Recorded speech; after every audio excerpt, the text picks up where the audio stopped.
નમસ્કાર દર્શક મિત્રો, ધ લોકસત્તા શોમાં આપનું સ્વાગત છે। નેપાળમાં છેલ્લા 3 દિવસથી ભ્રષ્ટાચારના વિરોધમાં ઝેનસી રસ્તા પર ઉતરી આવ્યા છે, જેનાથી દેશના રાજકારણમાં મોટી ઉથલપાથલ થઈ છે। ઓલી સરકારના પતન બાદ કોણ દેશનું નેતૃત્વ કરશે તેના પર પ્રશ્નાર્થ ચિહ્ન છે। તેવામાં નેપાળના સર્વોચ્ચ ન્યાયતંત્રની કમાન સંભાળનાર સુશીલા કાર્કીને વચગાળાના વડાપ્રધાન બનાવવાની ચર્ચાએ જોર પકડ્યું છે। તેમના ન્યાયિક અનુભવ અને નિષ્પક્ષ નિર્ણય લેવાની ક્ષમતાને જોતા એવી અપેક્ષા રાખવામાં આવે છે કે તેઓ નેપાળને રાજકીય સંકટમાંથી બહાર કાઢીને તેને લોકશાહીનું નવું કિરણ બનાવી શકશે। કેપી ઓલીની સરકારના પતન બાદ નેપાળમાં કાર્યકારી સરકારની રચના અને વિવિધ રાજકીય જૂથો વચ્ચે મંત્રણાનો દોર ચાલી રહ્યો છે। આ ગંભીર પરિસ્થિતિમાં ઝેનસી આંદોલનકારીઓએ એક વર્ચ્યુઅલ બેઠકનું આયોજન કર્યું હતું, જેમાં 5000થી પણ વધારે યુવાનોએ ભાગ લીધો હતો।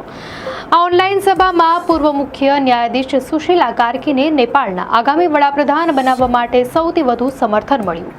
અગાઉ ઝેનસીનો ચહેરો ગણાતા કાઠમંડુના મેયર બાલેન શાહે યુવાનોની અપીલનો કોઈ જવાબ ન આપતા ચર્ચા અન્ય નામો તરફ વળી હતી, જેમાં સુશીલા કાર્કીને સૌથી વધારે સમર્થન પ્રાપ્ત થયું। તેમના સમર્થનમાં 2500થી પણ વધુ પત્રો મળી ચૂક્યા છે, જે દર્શાવે છે કે નેપાળને સુશીલા કાર્કીના રૂપમાં પહેલી મહિલા વડાપ્રધાન મળવાની શક્યતા છે। સુશીલા કાર્કી નેપાળની પ્રથમ મહિલા ચીફ જસ્ટિસ બનીને ઇતિહાસ રચી ચૂક્યા છે।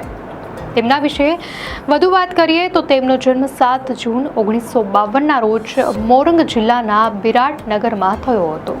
તેમણે 2016માં ઐતિહાસિક પદ સંભાળ્યું હતું। તેમના શિક્ષણની વાત કરીએ તો તેમણે મહેન્દ્ર મોરંગ કોલેજમાંથી સ્નાતકનો અભ્યાસ પૂર્ણ કર્યો અને બાદમાં ભારતમાં આવેલી બનારસ હિન્દુ યુનિવર્સિટીમાંથી રાજનીતિશાસ્ત્રમાં માસ્ટર ડિગ્રી હાંસલ કરી। આ ઉપરાંત તેમણે નેપાળની ત્રિભુવન યુનિવર્સિટીમાંથી કાયદાની ડિગ્રી પણ પ્રાપ્ત કરી છે। સુશીલા કાર્કીએ પોતાની કારકિર્દીની શરૂઆત એક શિક્ષિકા તરીકે કરી હતી અને બાદમાં કાયદાના ક્ષેત્રમાં પ્રવેશ કર્યો। તેમણે 1979માં વકીલાતની શરૂઆત કરી અને 2007માં તેમને સિનિયર એડવોકેટ તરીકેનું સન્માન મળ્યું।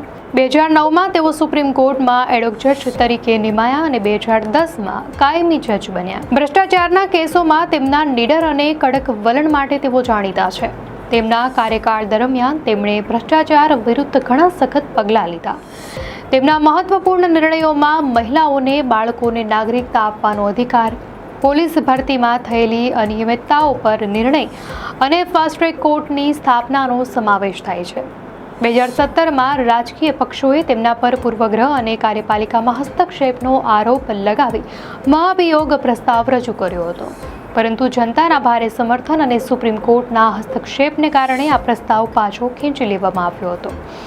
તેમની નિમણૂકને નેપાળમાં મહિલાઓ માટે સમાનતા અને બંધારણીય અધિકારોની દિશામાં એક ઐતિહાસિક પગલું માનવામાં આવે છે। ન્યાયિક ક્ષેત્ર ઉપરાંત સુશીલા કાર્કીએ સાહિત્યમાં પણ યોગદાન આપ્યું છે। નિવૃત્તિ બાદ તેમણે 2 પુસ્તકો લખ્યા છે। તેમનું પ્રથમ પુસ્તક ન્યાય તેમની આત્મકથા છે, જેમાં તેમણે પોતાના જીવન, ન્યાયિક સંઘર્ષો અને રાજકીય દબાણોનું વિગતવાર વર્ણન કર્યું છે। તેમનું બીજું પુસ્તક કારા એક